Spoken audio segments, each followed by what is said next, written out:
मिटा दे अपनी हस्ती को अगर कुछ मर्तबा चाहिए, मिटा दे अपनी हस्ती को अगर कुछ मर्तबा चाहिए कि दाना खाक में मिलने से गुले गुलजार होता है।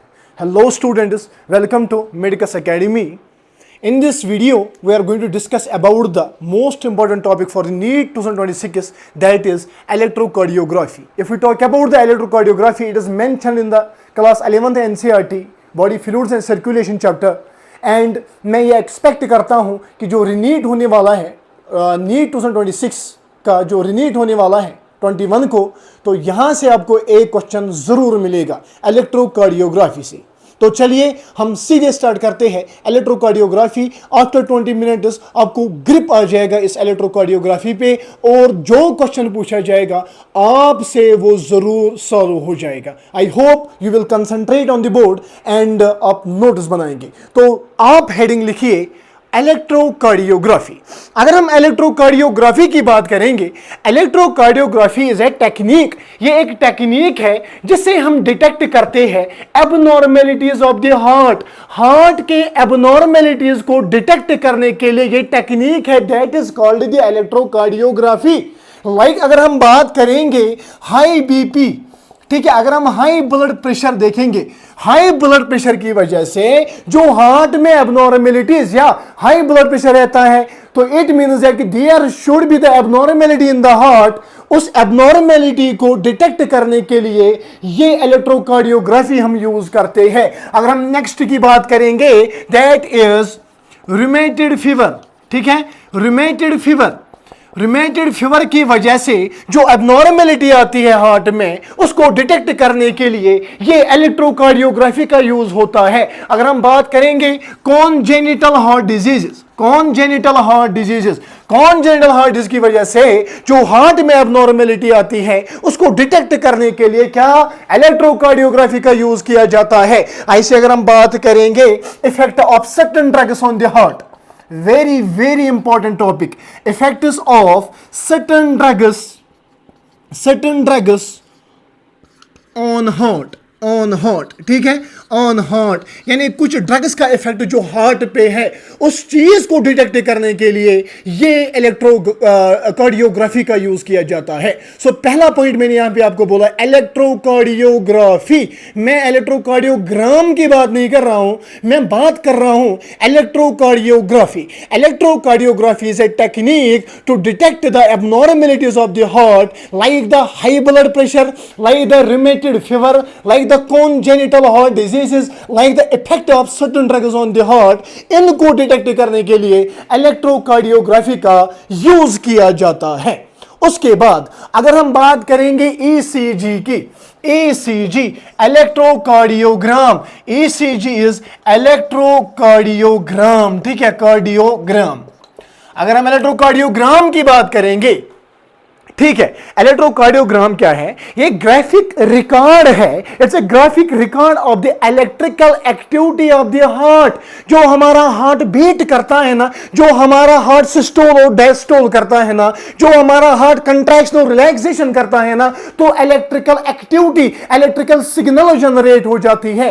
ये जो इलेक्ट्रिकल सिग्नल्स रिकॉर्ड फॉर्म में, एक पर्चे के फॉर्म में आती है ना, उसको हम कहते हैं इलेक्ट्रोकार्डियोग्राम, ईसीजी कहते हैं। यानी electrical activity of the heart जो रिकॉर्डेड फॉर्म में एक पर्चे पे आती है ना, जो डॉक्टर साहब फिर देखता है, that is called the electrocardiogram. मैंने यहां पे दो चीजें बोली, इलेक्ट्रोकार्डियोग्राफी एंड इलेक्ट्रोकार्डियोग्राम। अगर हम इलेक्ट्रोकार्डियोग्राफी की बात करेंगे, ये टेक्निक है जिसे हम डिटेक्ट करते हैं certain heart diseases, abnormalities of the heart, like the high BP, like the congenital heart diseases, like the rheumatoid fever, like the atherosclerotic heart, like the effect of certain drugs on the heart. ठीक है, ये हम detect करते हैं electrocardiograph की technique से, ठीक है, ग्राफी की टेक्निक से। अगर हम ईसीजी की बात करेंगे, ईसीजी इज इलेक्ट्रोकार्डियोग्राम। इलेक्ट्रोकार्डियोग्राम क्या है? It's a graphic record of electrical activity of the heart. जो हार्ट की इलेक्ट्रिकल एक्टिविटी है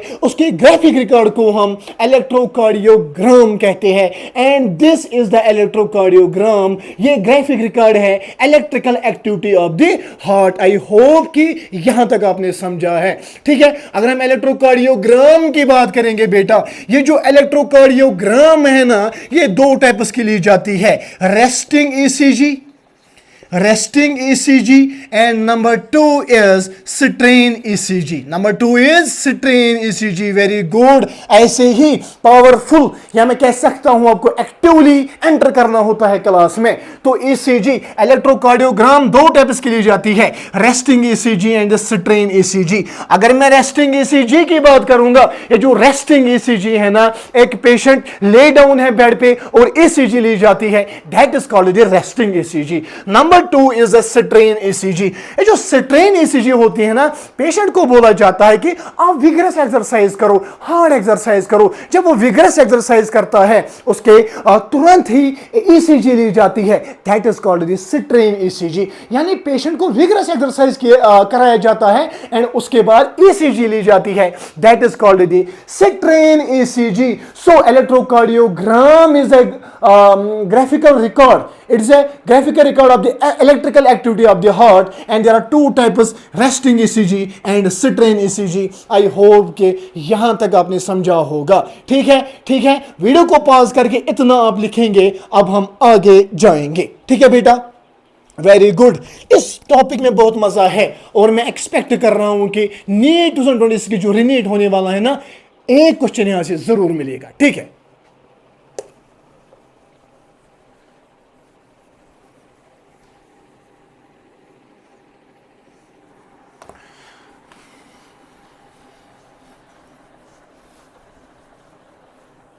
अब आप यहां पे देखिए, अब हम यहां पे ECG पढ़ने जा रहे हैं। एक पेशेंट की ECG ली गई है, ये है ECG इलेक्ट्रोकार्डियोग्राम यानी इलेक्ट्रिकल एक्टिविटी हार्ट की। अब हम इससे पढ़ने जा रहे हैं ये वेव्स क्या है और ये स्ट्रक्चर कैसे आता है। ठीक है, ये ग्राफिकल रिकॉर्ड कैसे आता है। यहां पे अगर मैं इस पे जाऊंगा ना, तो गाइटन एंड हॉल बड़ी बुक है जो आपको थर्ड ईयर MBBS में पढ़नी पड़ती है, ह्यूमन फिजियोलॉजी की, या और भी बड़ी किताबें हैं। यहां पे एक सलाह आप मुझसे ले लो कि आपको नीट लेवल पे मास्टर नहीं बनना है। जो एग्जामिनर पूछ रहा है उतना ही आपको यहां से जवाब देना है। जितना एग्जामिनर बोल रहा है कि इतना पढ़ो, आपको उतना ही पढ़ना है। If you want to get selected, You are not supposed to become teacher here. You are not supposed to become master here. आपको उतना पढ़ना है जो आपकी एनसीईआरटी पे मेंशन है। आपके एनसीईआरटी पे इतना मेंशन है, मुझे इतना ही पढ़ाना है, मैं क्यों अपनी नॉलेज दिखाऊंगा और आपको क्यों पढ़ना है। आपको मैं एक चीज बोलूंगा कि जितना आप पढ़ोगे सिलेबस के अकॉर्डिंग पढ़ना होता है। Your NCERT mentioning this thing. अगर मैं यहां पे ECG लूंगा और आपको पढ़ाते पढ़ाते चलूंगा तो 5 घंटे भी लगेंगे, बट क्वेश्चन क्या, क्वेश्चन बिल्कुल बेसिक से आ जाएगा। इस नीट लेवल पे आपको बिल्कुल एनसीईआरटी पढ़नी है और जितना एनसीईआरटी बोल रहा है ना, उतना ही मैं आपको पढ़ाऊंगा। यहां पे आप बोलेंगे अब हमें ऐसी ECG यहां पे पढ़नी है, फिर हम किसी की ECG देखें, नहीं। जब आप MBBS में जाएंगे, फिर PG करेंगे, फिर कार्डियोलॉजिस्ट बनेंगे, उसके बाद माइनर इश्यूज जहां हम कह सकते हैं ECG देखी जाती है। मैं खुद एलिजिबल नहीं हूं ECG देखने के लिए। आपको उतना ही पढ़ना है जो आपके एनसीईआरटी पे मेंशन है। आपके एनसीईआरटी पे इतना मेंशन है, मैं इतना पढ़ाऊंगा। तो चलिए यहां पे हम देखेंगे ये वेव्स क्या है।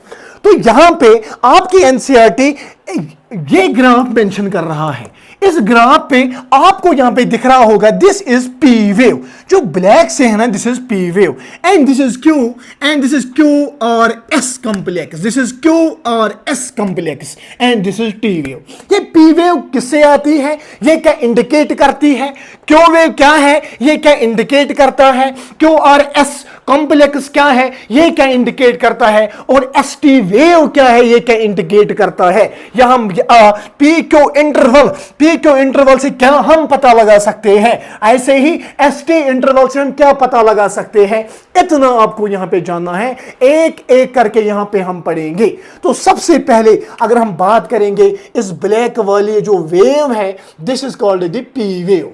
सो यहां पे आपको देखना है कि ये P वेव क्या है। ठीक है, ये P वेव क्या है। It indicates the impulse of contraction generated bye SA node. Indicates the impulse of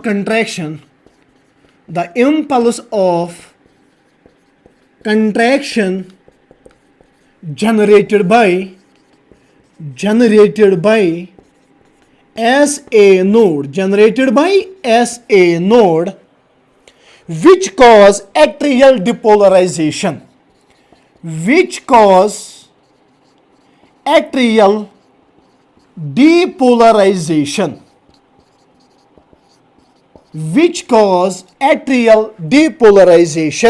यानी एट्रियल सिस्टोल, यानी बेटा atrial systole.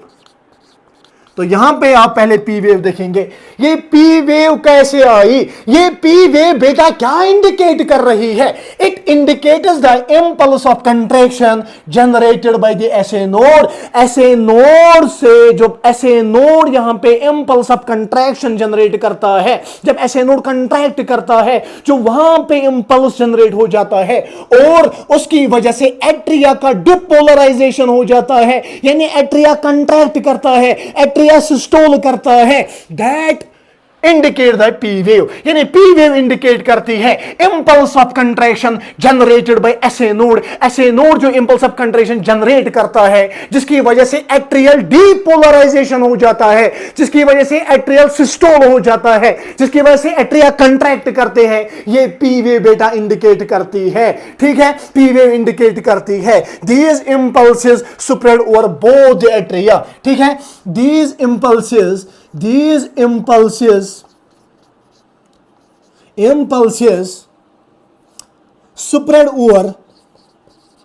spread over both the atria. These impulses spread over both the atria. ये जो impulse of contraction generate किया SA node ने, ये impulses spread हो जाती है, फैल जाती है both the atria, the upper chambers of the heart, दोनों एट्रिया में spread हो जाती है और ये एट्रियल डिपोलराइजेशन करती है, ये एट्रियल सिस्टोल करता है, ये एट्रिया को कंट्रैक्ट कराता है। याद रखना। एंड जो पी वेव है, सबसे पहले मैंने पी वेव बेटा पढ़ाई। ये जो पी वेव है, P wave indicates the impulse of contraction generated bye SA node. Impulse of contraction जो जनरेट करता है साइनो एट्रियल नोड, जो कॉज करता है एट्रियल डीपोलराइजेशन, एट्रियल सिस्टोल या एट्रियल कंट्रैक्शन, ठीक है बेटा। ये जो इंपल्स है ये बोथ एट्रिया में फैल जाती है और ये एट्रियल कंट्रैक्शन कराता है, एट्रियल सिस्टोल कराता है, ठीक है। अगर हम क्यू की बात करेंगे, सो पी वेव आपने देखी। अगर हम यहां पे क्यू की बात करेंगे बेटा, जो क्यू यहां पे आपको दिख रहा है, क्यू वेव इंडिकेट करता है beginning of the systole. Indicators Q जो है ये इंडिकेट करता है, indicators beginning of systole, indicators beginning of systole, indicate करता है बिगिनिंग ऑफ सिस्टोल, यानी सिस्टोल का बिगिनिंग, यानी सिस्टोल का मतलब कंट्रैक्शन का बिगिनिंग, ये क्यों यहां पे इंडिकेट कर रहा है। सो अभी तक बेटा मैंने आपको पढ़ाया what is P wave. P wave क्या इंडिकेट कर रही है यहां पे इस ग्राफ में, क्यों क्या यहां पे इंडिकेट करता है। अब यहां पे ये जो पी एंड क्यू इंटरवल है, पी एंड क्यू इंटरवल है, पी क्यू इंटरवल, ठीक है। पी क्यू इंटरवल जो है बेटा, जो पी क्यू इंटरवल है, it represents the atrial contraction, represents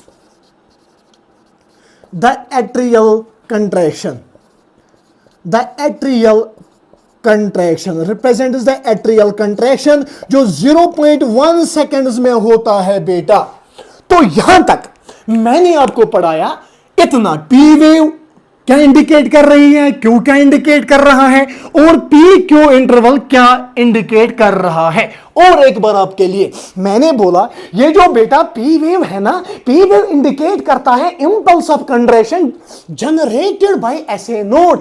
SA node जो इंपल्स ऑफ कंट्रैक्शन जनरेट कर रहा है जिसकी वजह से एट्रियल डीपोलराइजेशन हो जाती है, एट्रियल सिस्टोल हो जाता है, यानी एट्रिया कंट्रैक्ट करते हैं, ये पी वेव यहां पे इंडिकेट करती है। उसके बाद मैंने बोला ये जो क्यू है, what Q indicates here, it indicates beginning of the systole, systole, यानी कंट्रैक्शन का बिगिनिंग यहां पे सिस्टोल का बिगिनिंग इंडिकेट कर रहा है ये क्यू। उसके बाद पी क्यू, ये जो पी क्यू का इंटरवल है, पी से क्यू तक का सफर है, पी क्यू इंटरवल जो है ये रिप्रेजेंट करता है atrial contraction. Atrial contraction represent कर रहा है कि एट्रिया ने कंट्रैक्शन किया, जो 0.1 सेकंड्स में होता है। याद रखना मेरी बात, वीडियो पॉज कीजिए, ये पी वेव समझिए क्यू क्या है एंड पी क्यू इंटरवल यहां पे क्या इंडिकेट कर रहा है।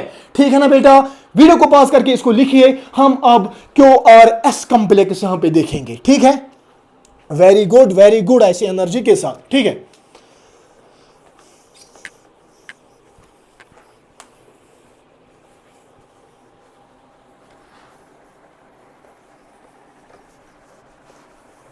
अब यहां पे क्यू और एस वेव क्या इंडिकेट करती है? क्यू और एस वेव क्या इंडिकेट करती है? ये जो क्यू और एस वेव है ना, ये क्या इंडिकेट करती है? It indicates the spread of impulse of contraction, indicates the spread of impulse of contraction from AV node to the wall of ventricles, from AV node to the wall of ventricles, to the wall of ventricles, causing ventricular depolarization, causing ventricular depolarization, यानी ventricular systole, यानी ventricular systole बेटा। ठीक है, after Q यहां पे अब मैं Q और एस वेव की बात कर रहा हूं। ये क्यू और एस वेव क्या इंडिकेट कर रही है? It indicates the spread of impulse of contraction from AV node to the wall of ventricles, causing ventricular depolarization, यानी वेंट्रिकुलर सिस्टोल आफ्टर क्यू। मैंने बोला पी वेव इंडिकेट करती है एवी नोड, एट्रियोवेंट्रिकुलर नोड ने contract किया जिसकी वजह से एट्रियल डीपोलराइजेशन हो गया, and Q beginning of this systole. अब क्यू और एस की बात हो रही है, ये इंडिकेट करता है spread of impulse of contraction from the AV node. जब एवी नोड कंट्रैक्ट करता है और उसकी वजह से इंपल्स जनरेट हो जाता है, जब एवी नोड यहां पे कंट्रैक्ट करता है उसकी वजह से इंपल्स जनरेट हो जाता है, और ये जो इंपल्स है ये इंपल्स स्प्रेड हो जाते हैं to the wall of the ventricles, ventricles के वॉल में ये स्प्रेड हो जाता है और it causing the ventricular depolarization. इसकी वजह से वेंट्रिकल्स डिपोलराइज हो जाती है, वेंट्रिकुलर सिस्टोल हो जाता है आफ्टर क्यू। क्यू के बाद वेंट्रिकल्स कंट्रैक्ट करते हैं, ये क्यू और एस वेव यहां पे इंडिकेट करती है। आपके लिए और एक बार मैंने बोला क्यू और एस वेव, ये जो क्यू और एस वेव है ये इंडिकेट करती है spread of impulse of contraction from AV node. AV node जब कंट्रैक्ट करता है, जब इंपल्स जनरेट करता है, ये इंपल्स वेंट्रिकल्स के वॉल्स पे आ जाता है जिसकी वजह से वेंट्रिकुलर डीपोलराइजेशन हो जाती है, यानी वेंट्रिकल्स सिस्टोल करते हैं आफ्टर क्यू, क्यू के बाद। अब यहां पे क्यू और एस क्या इंडिकेट करता है कि अब एवी नोड ने क्या किया? एवी नोड ने इंपल्स ऑफ कंट्रैक्शन जनरेट की जो वॉल्स ऑफ द वेंट्रिकल पे आ गए और वेंट्रिकल्स कंट्रैक्ट कर गए। ये क्यू और एस वेव इंडिकेट यहां पे करती है, याद रखना। ठीक है, और हम बात करेंगे आर एस ऑफ क्यू और एस वेव। ठीक है बेटा, आर एस ऑफ क्यू और एस वेव। ठीक है, अगर हम बात करेंगे R S of Q or S wave and ST interval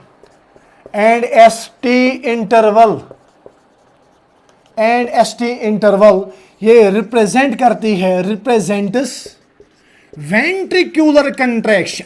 ठीक है बेटा, वेंट्रिकुलर कंट्रैक्शन जो 0.3 सेकंड्स में होता है। याद रखना मेरी बात, ठीक है बेटा, जो 0.3 सेकंड्स में होती है। मैं बात कर रहा हूं क्यूआरएस कॉम्प्लेक्स की, क्यूआरएस वेव की। इंडिकेट करता है impulse of contraction generated by the atrioventricular node, AV node, जो फिर स्प्रेड हो जाती है वेंट्रिकुलर वॉल्स में और वेंट्रिकुलर डिपोलराइजेशन हो जाती है, वेंट्रिकुलर सिस्टोल करते हैं क्यू के बाद। उसके बाद मैंने बोला कि आर एस ऑफ क्यूआरएस, इस क्यूआरएस का आर एस और एस टी इंटरवल, यहां से यहां तक S T interval and S T interval, ये रिप्रेजेंट करते हैं वेंट्रिकुलर कंट्रैक्शन, कि वेंट्रिकल्स ने कंट्रैक्ट किया, कि वेंट्रिकल्स ने कंट्रैक्ट किया, जो 0.3 सेकंड्स में होता है। पहले एट्रियल कंट्रैक्शन जो पी क्यू इंटरवल यहां पे डिटरमिन कर रहा था, ठीक है, रिप्रेजेंट कर रहा था, और अब एस टी इंटरवल, एक तो R S plus S T interval of Q R S, एक तो क्यू आर एस का R S plus S O T interval, ये रिप्रेजेंट कर रहा है वेंट्रिकुलर कंट्रैक्शन, वेंट्रिकुलर सिस्टोल, या हम कह सकते हैं वेंट्रिकुलर कंट्रैक्शन, ठीक है, वेंट्रिकुलर सिस्टोल है, वेंट्रिकुलर डिपोलराइजेशन, और यहां पे वेंट्रिकल्स कंट्रैक्ट करते हैं और ब्लड को बाहर निकालते हैं। एंड दिस इज के पी वेव क्या है यहां पे, और क्यू क्या इंडिकेट करता है, क्यूआरएस वेव क्या इंडिकेट करती है, पी क्यू इंटरवल क्या इंडिकेट करता है, और S R S and S T wave के यहां पे इंडिकेट कर रहा है। अब यहां पे बच गए और एक wave, that is a T wave. अगर हम टी वेव की बात करेंगे बेटा, ये जो टी वेव है, it represents the relaxation of ventricles. T wave क्या, ये जो टी वेव है, T wave represents the repolarisation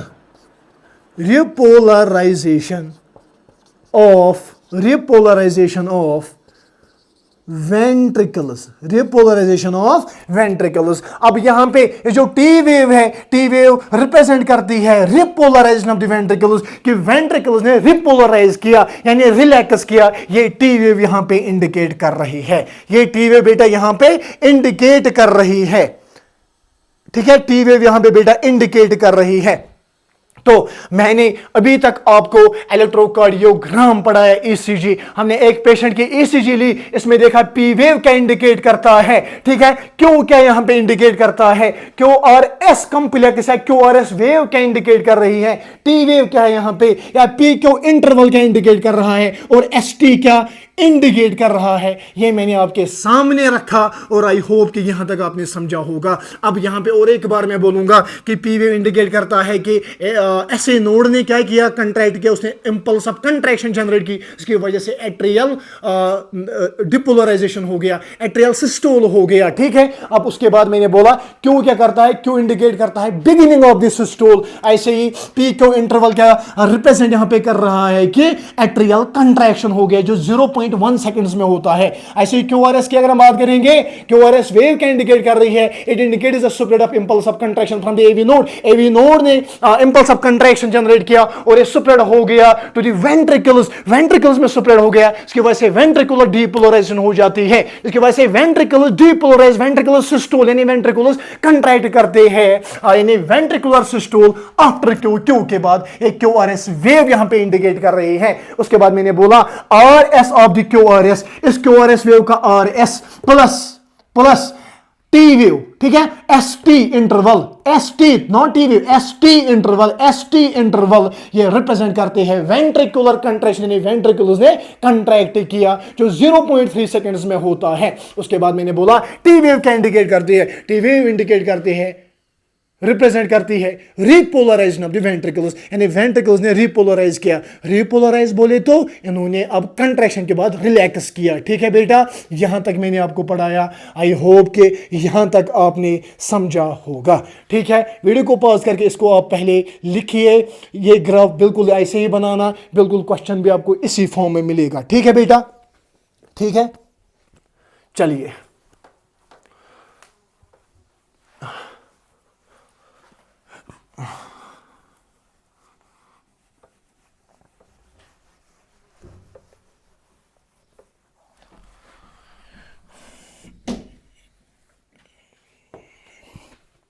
अब यहां पे हम बात कर सकते हैं, ईसीजी, ये जो इलेक्ट्रोकार्डियोग्राफ है ना, ECG is formed of both depolarization, is formed of both depolarization and repolarization ठीक है बेटा, ये बहुत डीपोलराइजेशन से बनी होती है और रिपोलराइजेशन। डीपोलराइजेशन कौन कौन इंडिकेट करता है? P Q interval, QRS ST interval, and T wave क्या करता है? ये रिपोलराइजेशन यहां पे इंडिकेट करता है। सो ECG बनी होती है बहुत डीपोलराइजेशन, सिस्टोल और डायस्टोल, कंट्रैक्शन एंड रिलैक्सेशन, या आप कह सकते हो डीपोलराइजेशन एंड रिपोलराइजेशन से। This is the ECG। I hope कि यहां तक आपने समझा होगा। अब जो P, ठीक है बेटा, यहां पे अगर आप देखेंगे PRNT, ये जो PRNT है, एक PRNT, PRT, ठीक है, P wave, R wave and T wave, ये अबोव द बेस लाइन है, अबोव द बेस लाइन के अबो है। दिस इज बेस लाइन के अबो PRT है। इनको हम पॉजिटिव वेव्स कहते हैं, इनको हम बेटा पॉजिटिव वेव्स कहते हैं। ऐसे अगर हम बात करेंगे Q एंड S की, ठीक है, जो Q एंड S है ये बिलो द बेस लाइन है, बेस लाइन के बिलो है, और इनको हम नेगेटिव वेव्स कहते हैं, इनको हम नेगेटिव, यानी जो अबोव द बेस लाइन आपको दिख रही है PRNT, इनको हम पॉजिटिव वेव्स कहते हैं। जो बिलो द बेस लाइन है Q एंड S, इनको नेगेटिव वेव्स कहा जाता है, ठीक है, ये नेगेटिव वेव्स है।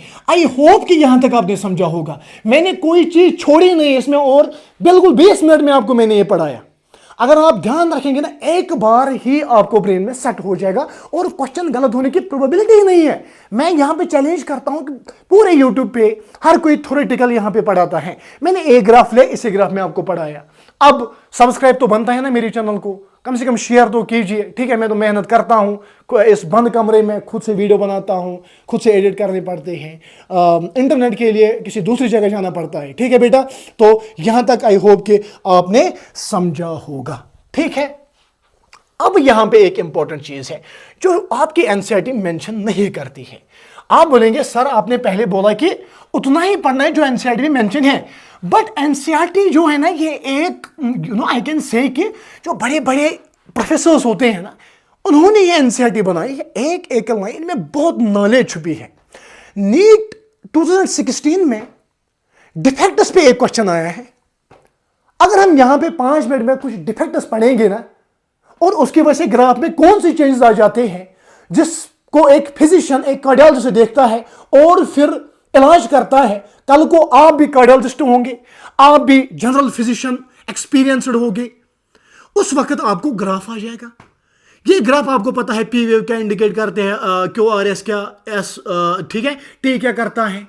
बट अब यहां पे इस ग्राफ में एबनॉर्मलिटीज की वजह से कौन सी चीजें हो सकती है, कौन सी प्रॉब्लम्स आ जाएंगी, वो आपको पढ़नी है। यहां पे बस 5-6 पढ़ेंगे, उसके बाद लेक्चर को एंड करेंगे, ठीक है बेटा। तो चलिए आप अब लिखेंगे ऊपर, तो बेटा आप अब ऊपर लिखेंगे, common defects observed in ECG and their diagnostic significance. Common defects observed in ECG and their diagnostic significance। तो चलिए बेटा नंबर 1 यहां पे हम लिखेंगे enlargement of the P wave, enlargement of P wave। देखिए आप एक डॉक्टर हैं, आप एक जनरल फिजिशियन, आप कार्डियोलॉजिस्ट हैं, this is the normal P wave. अगर इसकी एनलार्जमेंट हो रही है, आपके पास ECG आ गई पेशेंट की और यहां पे इसकी एनलार्जमेंट है, ये एनलार्जमेंट ऑफ पी वेव क्या इंडिकेट करती है? देखिए बेटा ये क्या इंडिकेट करती है, ये इंडिकेट करती है enlargement of the atria,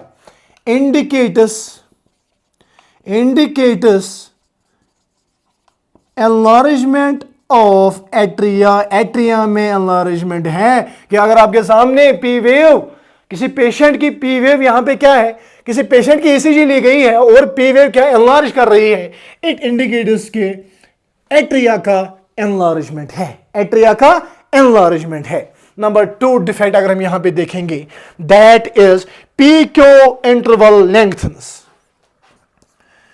PQ interval lengthness. अगर पीक्यू इंटरवल लेंथन कर रहा है, if the PQ interval lengthness, जो पीक्यू इंटरवल है जो एट्रियल सिस्टोल हमें बताता है, अगर ये लेंथन कर रहा है, अगर ये एनलार्ज कर रहा है, यानी लेंथन, इसकी लेंथ इंक्रीज हो रही है, तो ये क्या इंडिकेट करता है, यहां पे during the rheumatic fever, during rheumatic fever and atherosclerotic heart,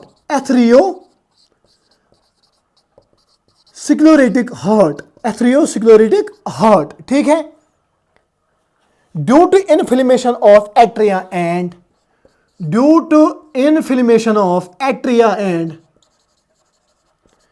inflammation of atria and AV node।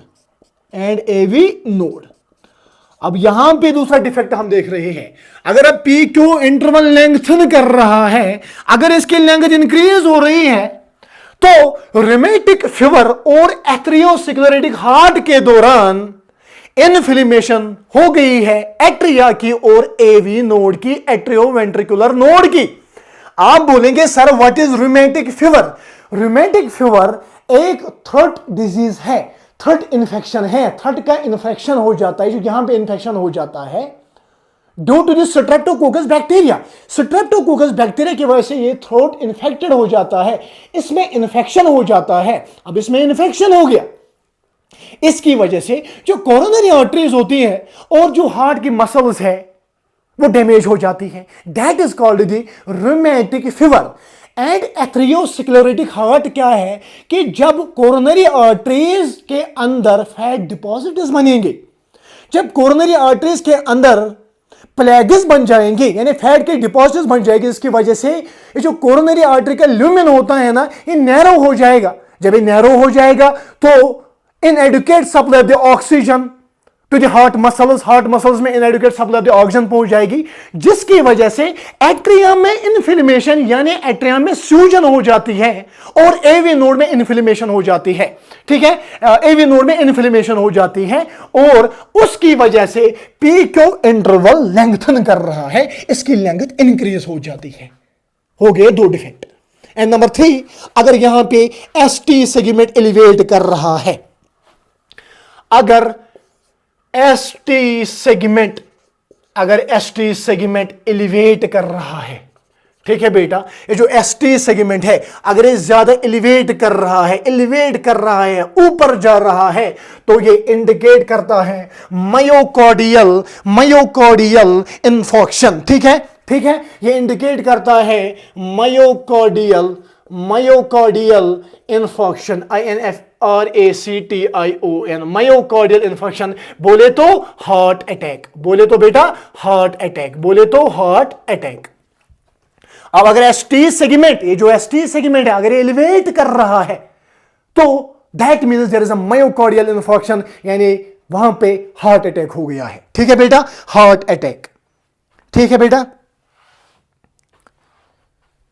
I am sorry बेटा, अगर Q and R wave enlarge हो रही है, I am extremely sorry for this. अगर क्यू आर वेव क्या करती है, अगर क्यू आर वेव यहां पे एनलार्ज हो रही है ना, क्यू आर वेव एनलार्ज हो रही है, दैट इज मायोकार्डियल इंफॉक्शन, यानी there is the heart heart attack हो गया है, हार्ट का अटैक यानी हार्ट की मसल्स डैमेज हो गई है, हार्ट अटैक। ठीक है बेटा, तो मैंने आपको बोला पहले अगर enlargement of the P wave enlarge हो रही है, इंडिकेट करता है एनलार्जमेंट ऑफ द एट्रिया। अगर यहां पे उसके बाद मैंने बोला अगर पी क्यू इंटरवल लेंथन कर रहा है, इसकी लेंथ इंक्रीज हो रही है during the rheumatic fever and the atherosclerotic heart, inflammation हो गई है एवी नोड की और एट्रिया की। उसके बाद अगर क्यू आर एलिवेट कर रहा है, नॉट एलिवेट, एनलार्ज कर रहा है, क्यू आर एनलार्ज कर रहा है, तो यहां पे मायोकार्डियल इंफार्क्शन है यानी हार्ट अटैक है। ठीक है बेटा, हार्ट अटैक है। ऐसे अगर हम बात करेंगे एस टी सेगमेंट की, ये जो एस टी सेगमेंट है, अगर एस टी सेगमेंट एलिवेट कर रहा है, अगर एस टी सेगमेंट, ये जो एस टी सेगमेंट एलिवेट कर रहा है, अगर ये एलिवेट कर रहा है तो यहां पे एक्यूट मायोकार्डियल इंफार्क्शन है, जैसे एक्यूट मायोकार्डियल इंफार्क्शन,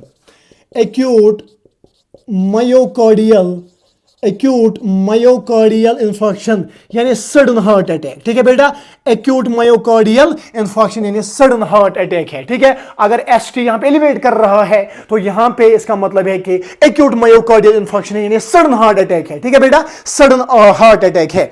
अगर टी वेव फ्लैटन कर रही है, ये जो टी वेव अगर ये फ्लैटन कर रही है, अगर ये फ्लैटन कर रही है, ये फ्लैट हो रही है, ये इंडिकेट करता है insufficient oxygen to the heart muscles in the atherosclerotic heart. पहले मैंने बोला एथेरोस्क्लेरोसिस क्या होती है, कोरोनरी आर्टरीज में अंदर प्लेग्स, फैट डिपॉजिट्स बढ़ जाती है जिसकी वजह से ल्यूमेन नैरो हो जाता है और inadequate blood supply towards the heart muscles. इसका मतलब है कि ऑक्सीजन हार्ट मसल्स को कम पहुंचेगा और उस वक्त टी वेव फ्लैटन करती है, ईसीजी पे ये फ्लैटन करती है और ये क्या हमें बताती है, एथेरोस्क्लेरोटिक हार्ट है जिसकी वजह से हार्ट को कम ऑक्सीजन पहुंच रहा है। ठीक है बेटा, और लास्ट अगर हम बात करेंगे रिडक्शन ऑफ टी वेव, ये जो टी वेव है, टी वेव की रिडक्शन, ये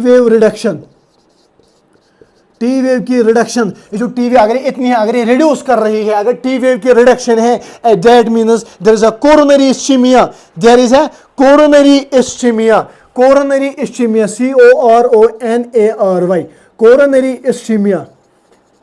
There is coronary ischemia. What does the coronary ischemia means? कि inadequate ऑक्सीजन पहुंच रहा है to the myocardium यानी हार्ट मसल्स को, और ECG से हम ये कॉमन डिफेक्ट्स पता लगा सकते हैं और इनकी डायग्नोस्टिक सिग्निफिकेंस क्या है, उसके बाद दवाई देते हैं। आई होप कि कॉमन डिफेक्ट्स आपने समझे होंगे। और एक बार यहाँ पे रिपीट कर रहा हूँ कि मैं बोल रहा हूं कि कॉमन डिफेक्ट जो हम ऑब्जर्व करते हैं ईसीजी पे और उनकी डायग्नोस्टिक सिग्निफिकेंस। नंबर 1, अगर पी वेव, और एक बार बोल रहा हूं, अगर पी वेव यहां पे क्या कर रही है, एनलार्ज हो रही है, it means that there is enlargement of the atria. उसके बाद अगर पी क्यू इंटरवल यहां पे लेंथन कर रहा है, इसकी लेंथ इंक्रीज हो रही है during the rheumatic fever and the atherosclerotic heart, इसका मतलब है पी क्यू इंटरवल के लेंथन होने का मतलब ये है कि there is the inflammation of the atria and AV node in atria का इन्फ्लेमेशन है।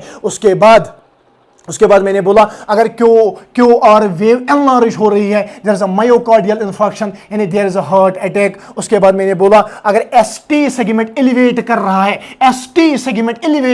है, it means there is a acute myocardial infarction यानी सडन हार्ट अटैक है। उसके बाद मैंने बोला जो टी वेव, अगर टी वेव फ्लैटन कर रही है, अगर ये फ्लैटन कर रही है तो इसका मतलब है, टी वेव के फ्लैटन का मतलब है कि इनएडुकेट ऑक्सीजन सप्लाई पहुंच रही है हार्ट के मसल्स को इन द एथेरोस्क्लेरोटिक हार्ट डिजीज। उसके बाद मैंने बोला अगर टी वेव रिड्यूस हो रही है, टी वेव का लेंथ रिडक्शन हो रही है, लेंथ का रिडक्शन हो रहा है टी वेव का, that means there is a coronary ischemia, inadequate supply of the oxygen to the myocardium यानी हार्ट मसल्स। याद रखना ये बहुत इंपॉर्टेंट है, जो आपको देखना है, याद करना है। मैंने अपना 100% दिया एंड आई होप कि आप अप्रिशिएट करोगे इस लेक्चर को। ठीक है बेटा, अब और 1-2 पॉइंट यहां पे लिखेंगे और लेक्चर को यहां पे हम कंप्लीट करेंगे, बहुत मज़ा आता है मुझे पढ़ाने में, क्योंकि एक एक लेक्चर के साथ मुझे कम से कम 5-5 6-6 घंटे लगते हैं और कम से कम 2-3 साल हो गए मुझे नोट बनाता हूँ, बड़े बड़े उस्ताद मैं फॉलो करता हूँ लाइक डॉक्टर नजीब लेक्चर्स। जब आप आगे MBBS में इंशाल्लाह जाएंगे, जब आपकी सिलेक्शन हो जाएगी ना, उसके बाद आप फिर फिजियोलॉजी पढ़ना, डॉक्टर नजीब लेक्चर्स, वहाँ पे बहुत डीप है। यहाँ पे उतना ही पढ़ाना पड़ता है जितनी आपकी ज़रूरत है, ठीक है। अब यहाँ पे और हम बात करेंगे कि ये जो मैंने बोला ना कॉमन डिफेक्ट्स और उनकी डायग्नोस्टिक सिग्निफिकेंस, ये कॉमन डिफेक्ट्स सीनियर फिजिशियन देख सकता है। सीनियर फिजिशियन, जब आप कल को सीनियर फिजिशियंस बन जाएंगे, जब आप कार्डियोलॉजिस्ट्स बन जाएंगे, उसके बाद ये डायग्नोस्टिक फीचर्स, ये एबनॉर्मलिटीज़ आप ECG से देख सकते हैं। अभी मुझ में भी इतनी कैपेबिलिटी नहीं है कि मैं ये देखूं, ठीक है बेटा। और अगर एक चूक हो जाएंगे ना इसको देखने में, तो पेशेंट की बतिया गुल। इसलिए बड़े बड़े कार्डियोलॉजिस्ट हैं हमारे जम्मू एंड कश्मीर में, हमारे इंडिया में, एंड मैं हर किसी को दुआ करता हूँ इनसे ही लोग बचते हैं, हज़ारों करोड़ों लोग बचते हैं। मैं चाहता हूं कि आप भी डॉक्टर बने और कल को लोगों को बचाएं, और कभी अगर मुझे भी आपकी ज़रूरत पड़े फिर मैं भी आपके पास आ जाऊंगा, ठीक है बेटा, ठीक है बेटा। उसके बाद हम ECG से पता लगा सकते हैं, हम ECG से पता लगा सकते हैं rate of heart beat, rate of heart beat, heart beat की रेट कैसे, कितने QRS कॉम्प्लेक्सेस, कितने QRS कॉम्प्लेक्सेस पर टाइम, एक पर टाइम में कितने QRS कॉम्प्लेक्सेस बन रहे हैं, इससे हम रेट ऑफ हार्ट बीट पता लगा सकते हैं। और ये क्वेश्चन भी आया है कि ECG के किस सेगमेंट, किस वेव से हम हार्ट बीट के रेट को पता लगा सकते हैं। इट्स अ QRS वेव, याद रखना मेरी बात। And this was all about the electrocardiography and electrocardiogram. Electrocardiography is a technique to detect the abnormalities of the heart. उसके बाद जो इलेक्ट्रिकल सिग्नल ग्राफिकल रिकॉर्ड होता है इसको हम इलेक्ट्रोकार्डियोग्राम कहते हैं। उसके बाद मैंने आपको इलेक्ट्रोकार्डियोग्राम पढ़ाया, P वेव पढ़ाई, क्यू पढ़ाया, QRS, ST, ठीक है, PQ interval and ST interval, हर कोई चीज देखना है यहाँ पे। और जो डिफेक्ट्स मैंने बताए वो 5-6 हैं, वो आपको करने ही करने हैं। और एक QRS कॉम्प्लेक्स याद रखना, इससे हम हार्ट बीट की रेट पता लगा सकते हैं। This was all about the electrocardiography and electrocardiogram. I hope कि ये लेक्चर आपको समझ आ गया होगा। अगर समझ आया so please like the video, comment the video and share with your friends. इस साल रीनीट में यहां से एक क्वेश्चन बनेगा। Thank you so much. अस्सलाम वालेकुम।